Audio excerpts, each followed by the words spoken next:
Hello friends, இன்றைக்கி நம்ம பார்க்க போகிறது ஜாப்பனி அனிமே சீரீஸான I am a reincarnator season 1 episode 10 தான் இன்றைக்குள்ள வீடியோவில் பார்க்க போகிறோம். உங்களுக்கு இந்த வீடியோ பிடிச்சிருந்தது அப்படின்னா லைக் பண்ணிட்டு அப்படி மறக்காமல் நம்ம சேனலை சப்ஸ்கிரைப் பண்ணிடுங்க. இந்த எபிசோடில் கொஞ்சம் நிறைய டீட்டெயில்ஸ் இருக்கும், பட் சில விஷயங்களை கொஞ்சம் நீங்கள் பார்த்தே புரிஞ்சுக்கிட்ட ட்ரை பண்ணுங்கள். நான் முக்கியமான டீட்டெயில்ஸ் எல்லாத்தையும் முடிஞ்ச அளவுக்கு தெளிவாக எக்ஸ்பிளைன் பண்ணுறேன். சரி வாங்க நம்ம இன்றைக்குள்ள கதைக்குள்ளே போகலாம். இன்றைக்கி நம்ம பார்க்க போகிறது I am a reincarnator season 1 episode 10. ஒருவேளை ரஃபேலியா வீட்டை விட்டு ஓடி போயிருப்பாளான்னு சாவல் யோசிக்கிறான். வின் மேஜிக் யூஸ் பண்ணி வான் வந்து சுற்றி இருக்கிறவங்க பேசுறதை கேட்குறான். வாங்க்ரெட் ஃபேமிலி, யங் லேடி, மெடிசன் அப்படின்னு சொல்லி பேசுறது கேட்கவும், அப்படின்னா எலன்னு நினச்சா அவங்க ரஃபேலியாவை கடத்திட்டாங்களா அப்படின்னு நம்ம ஹீரோ யோசிக்கிறான். அங்கிள் என்னாலதான் இது நடந்தது, சாரி அப்படின்னு சொல்லி எலன் அழ ஆரம்பிக்கிறா. எலன் இது உன்னோட ஃபால்ட் இல்லை அப்படின்னு சொல்லி சாவல் வந்து அவளை சமாதானப்படுத்தி, மெடிசனை மற்றவங்களை காப்பாத்துறதுக்கு தானே தயாரிச்ச, அமலை எந்த தப்போ இல்லைன்னு சாவல் சொல்றான். கடைசியா பிரின்ஸ் கிட்ட இருந்து ஒரு லெட்டர் வந்துச்சு, அதை தான் அவங்ககிட்ட கொடுத்தான். மெய்டு வந்து அந்த லெட்டரை கொடுக்குறா. ஆமா, காடிகள் கிட்ட அவன் பேசிட்டு இருந்தான்னு எனக்கு தெரியும், அந்த லெட்டர்ல என்ன இருக்கு நம்ம படிச்சாதான் நமக்கு அது தெரிய வரும் அப்படின்னு சொல்லி அந்த லெட்டரை வாங்கி படிக்கிறாங்க. ஃப்ரெண்ட்ஸ், காடியல் தான் ரஃபேலியா ஒரு இடத்துக்கு தனியா வர சொல்லியிருக்கான். ராயல் ஃபேமிலி தான் எலனோட மெடிசனை தேடி வந்திருக்காங்களா அப்படின்னு நம்ம ஹீரோ புரிஞ்சுக்கிறான். தான் உண்மையிலேயே இதை பண்ணானா நமக்கு தெரியாது அப்படின்னு நம்ம ஹீரோ சொல்லவும், வான் அந்த பேசிட்டு இருந்தவங்க சவுண்ட் எந்த பக்கத்துல இருந்து வந்துச்சுன்னு சொல்லு அப்படின்னு சொல்லி அவங்கள போய் பிடிக்கலாம் அப்படின்னு இவங்க போறாங்க. உண்மையிலேயே ரஃபேலியாவை எங்கேயோ கடத்தி தான் வச்சிருக்காங்க. ஹியோமோ பிரின்ஸ் அவனோட ஆளுங்க எல்லாரும் ஒரு ரூம்ல உட்காந்து பிளான் போட்டு பேசிட்டு இருக்காங்க. இங்க வில்லத்தனமா சிரிச்சது ஹியோமுக்கு இன்னும் ஒரு மாதிரி யோசனையாவே இருக்கு. ஃபேமிலி உங்களுக்கு ஸ்பெஷல்னு சொன்னாங்க, அப்புறம் அதுக்கு பையனை அனுப்பி வச்சிருக்காங்க அப்படின்னு சொல்லி ஹியோமுக்கு எதுவோ புரியல. நீங்க எலனை மீட் பண்ணிருக்கீங்களா நம்ம பேசிட்டு இருக்கும் போதே டக்குனு கதை உடச்சிட்டு இவங்க உள்ள வராங்க. நீங்க தான் என் பொண்ணு கடத்தினது, என் பொண்ணு எங்க அப்படின்னு சாவல் வந்து கத்துறா. வெயிட் பண்ணுங்க அப்படின்னு சொல்லி எலனை வந்து சமாதானப்படுத்துறா. கிட்ட கேட்டுட்டா ரஃபேலியா உண்மையிலேயே எங்க இல்ல அப்படின்னு சொல்லி எலன் சொல்றா. ரஃபேலியா எங்கேயும் இல்லையா, அப்ப எங்க அப்படின்னு சொல்லி சாவல் சோகமாக பார்க்க நான் எவ்வளவு ஆர்வமா இருந்தேன் தெரியுமா அப்படின்னு நம்ம கிட்ட வரவோ, கிட்ட வராத அப்படின்னு சொல்லி காடியில பார்த்து எலன் பயப்படவோ டக்குன்னு நம்ம ஹீரோ டெலிபோர்ட் ஆகி அவனை அசைய விடாதபடி பண்றோம். வருஷத்துக்கு முன்னாடி என்ன நடந்ததுன்னு மறந்துட்டியா அப்படின்னு நம்ம ஹீரோ கேட்கவும், ராயல் ஃபேமிலியோட டாக்டர்ங்கிறதுனால ஹியோமுக்கு 3 வருஷத்துக்கு முன்னாடி நடந்தது தெரிஞ்சிருக்கு. காடியல் என் பொண்ணு எதுக்கு கூப்பிட்டு விட்டீங்கன்னு கேட்கவும், நான் கூப்பிடலையான்னு காடியல் சொன்னா, லெட்டர்ல அப்படிதான் போட்டிருக்கு அப்படின்னு சொல்லி சாவல் காமிக்கிறான். லெட்டர் நான் பார்க்கலாமா அப்படின்னு காடியல் வாங்கி ரீட் பண்ணி பார்க்கறான்.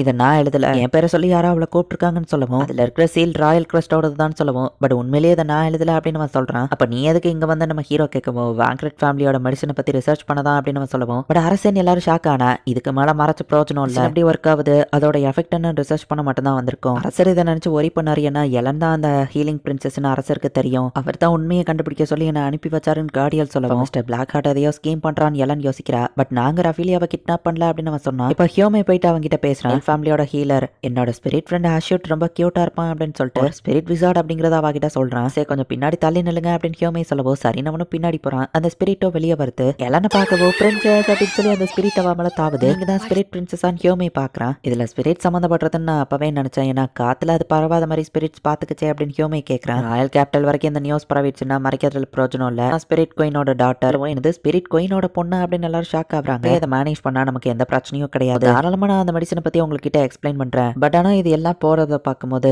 ரஃபேலியாவை கடத்தி எங்க எல்லாரையும் இந்த இடத்துக்கு வர வச்சது கிங்கோட சூழ்ச்சியா இருக்குமோன்னு எனக்கு தோணுது. தேகம் மட்டும் உண்மையாயிடுச்சுன்னா தயாராயிக்கோங்க அப்படின்னு எலன் மராட்டவோ, உண்மையிலேயே இதை பத்தி எனக்கு எதுவும் தெரியாதுன்னு காடியல் சொன்னா, கிங் உங்ககிட்ட இதை சொல்லுவாருன்னு நினைக்கிறியா? அப்பா இந்த மாதிரி ஸ்கீம் பண்ற மோசமான ஒரு பர்சன், ரஃபேலியாவை எங்களுக்கு கண்டுபிடிச்சு கொடுங்க, மெடிசனை பத்தி நான் உங்களுக்கு சொல்றேன், பத்தி தெரிஞ்சுக்கிட்டு தானே உங்களோட மிஷன் ஃபெயில் ஆயிடுச்சுன்னு கிங் கிட்ட போய் சொன்னா என்ன நடக்கும்னு தெரியலன்னு எலன் மராட்டவும், பாடி கார்ட்ஸ்க்கு வர வழி இல்ல, ரஃபேலியாவை கண்டுபிடிக்க ஹெல்ப் பண்றோம்னு ஒத்துக்கிறாங்க. பண்ணுங்க, நான் உங்களுக்கு நிறைய மெடிசனை ஒரே டயத்துல தாரேன் அப்படின்னு சொல்லி எலன் டீலிங்க போடுறேன். பேச்சு மாற மாட்டேன், நாங்க எப்படி நம்புறது? பாடி கார்ட்ஸ் கேட்கவும், நான் ஸ்பிரிட் கோயினோட டாட்டர், ஃபியூச்சர் ஸ்பிரிட் கோயினா நான் வாக்கு கொடுக்குறேன் அப்படின்னு வா சொல்றேன். எனக்கும் ஃப்ரெண்டு தான், எனக்கும் அவன் மேல கவலை இருக்கு, நான் அவளை காப்பாத்த ஹெல்ப் பண்றேன் அப்படின்னு சொல்லி காடியலும் சொல்றேன். நம்ம இதுக்கு அவங்க ஹெல்ப் கேட்கணும் அப்படின்னு நம்ம ஹீரோ கேட்கவும், இப்போதைக்கு நமக்கு ரஃபேலியா தான் முக்கியம், சோ விட்டு கொடுத்து போறதுல பிரச்சனை இல்லைன்னு எல்லாம் சொல்றேன். அவளை கடத்தி இருந்தாலும் ரொம்ப தூரம் போயிருக்க மாட்டாங்க, எங்க இருக்க வாய்ப்பு இருக்கு அப்படின்னு சொல்லி எல்லாரும் சேர்ந்து யோசிச்சுட்டு இருக்காங்க. வான் வின் பவரை யூஸ் பண்ணி கண்டுபிடி அப்படின்னு சொல்லி எல்லாம் சொல்லவும், அவன் டைகரா மாறினதை பார்த்துட்டு எல்லாரும் ஷாக் ஆகுறாங்க. அதை யூஸ் பண்ணி அப்போ டிசீஸ் எல்லாம் ஊருக்குள்ள வராதபடி பேரியர் போட்டிருக்கியான்னு கேட்கவும், நீ அதை நோட்டீஸ் பண்ணியான்னு எல்லாம் கேட்கறா. இந்த ஹியோமை கிட்ட அதிக ஸ்பிரிட்கான இன்ஃபினிட்டி இருக்கு, அதான் அவனால அதை பார்க்க முடிஞ்சிருக்குன்னு எலன் யோசிக்கிறேன். அவளோட ஃபேஸ் மட்டும் நான் பார்த்திருந்தேன்னா வாட்டர் மிரர்ல அவ எங்க இருக்கான்னு பார்த்திருக்க முடியும்னு எலன் வருத்தப்படுறா. ஹீரோக்கா அவளோட ஃபேஸ் சரியா ஞாபகம் இல்ல, சை இப்படி ஆயிடுச்சு அப்படின்னு அவங்க எல்லாரும் வருத்தப்படுறாங்க. வான் சீக்கிரம் கண்டுபிடி அப்படின்னு எலன் யோசிச்சுட்டு இருக்கா. எலன் ப்ளீஸ் இங்க இருந்து ஓடாத, நான் உங்ககிட்ட ஒரே ஒரு ஃபேவர் கேட்கணும். ஒருவேளை ரஃபேலியாவை நம்ம சேஃபா காப்பாத்திட்டோம்னா நான் சொல்ல வரத பொறுமையா கேப்பியா நம்ம சொல்லவும், எங்களை மன்னிப்பீங்களா நம்ம சொன்னதவா கேட்டிருப்பா.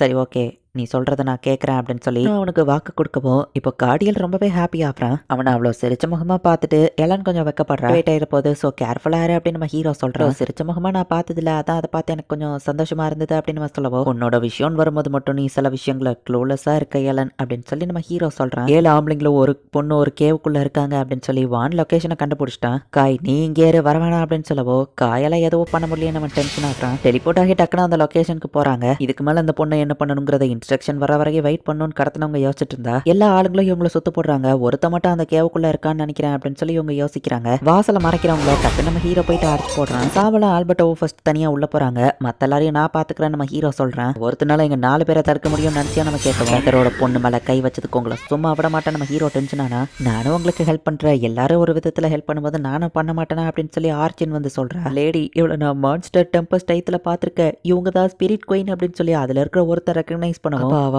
பக்கத்துல நிக்கிற அந்த ஆளு அது ஹீரோ ராவல் தானே அப்படின்னு சொல்லி இவங்க ஷாக் ஆகுறாங்க. நம்ம ஒன்னா சேர்ந்து சண்டை போட்டு ரொம்ப நாள் ஆச்செல்லாம் நம்ம ஹீரோ சொல்றான். ஆர்ஜின் அவளோட பவரை கொடுக்குமோ அதை யூஸ் பண்ணி இப்ப நம்ம ஹீரோ ஃபைட் பண்றான். பவர்ஃபுல்லா நான் இவங்களை இதுக்கு முன்னாடி பார்த்ததே இல்ல, என் பேரண்ட்ஸோட பவர் அது அப்படின்னு சொல்லி எலனே ஷாக் ஆகுறா.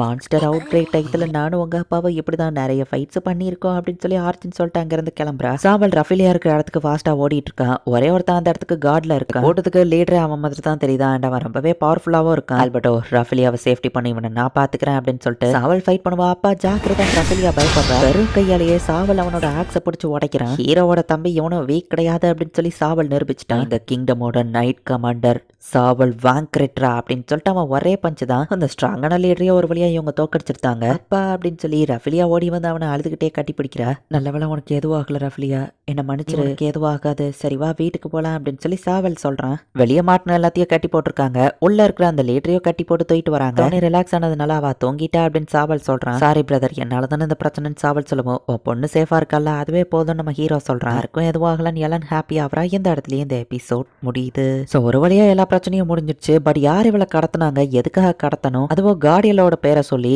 ராயல் ஃபேமிலியோட அந்த கிரஸ்ட்டை யூஸ் பண்ணி தான் இவளை கடத்திருக்காங்க. என்னதான் நடக்க போகுது அப்படிங்கிறத நெக்ஸ்ட் எபிசோட் பார்த்து தெரிஞ்சுக்கோங்க. தேங்க்யூ ஃபார் வாட்சிங். பை கைஸ், நெக்ஸ்ட் எபிசோட்ல மீட் பண்ணலாம்.